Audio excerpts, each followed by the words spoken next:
معزز و محترم ناظرین و سامعین، السلام علیکم ورحمۃ اللہ وبرکاتہ۔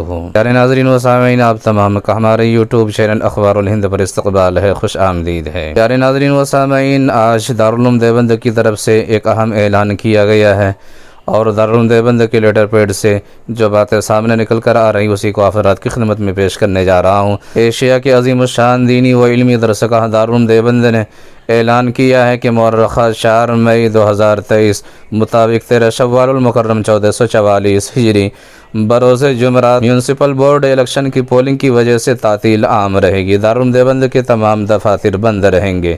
اس طرح سے اعلان دارالعلوم دیوبند کی طرف سے کیا گیا ہے۔ پیارے ناظرین و سامعین، اسی طرح سے ایک اور اہم خبر افراد کی خدمت میں پیش کر رہا ہوں۔ پیارے ناظرین و سامعین، ایک امریکی ڈاکٹر نے اسلام کو قبول کر لیا۔ ڈاکٹر ٹریسا اپنے ساتھ جاب کرنے والے مسلمان کو عیسائی بنانے کی کوشش میں تھی۔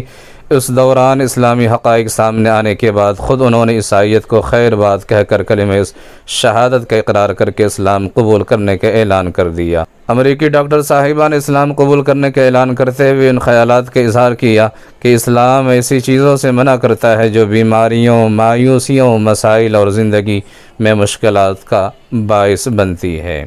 اللہ سے دعا ہے کہ اللہ تبارک و تعالی ان کو دین اسلام پر استقامت نصیب عطا فرمائے۔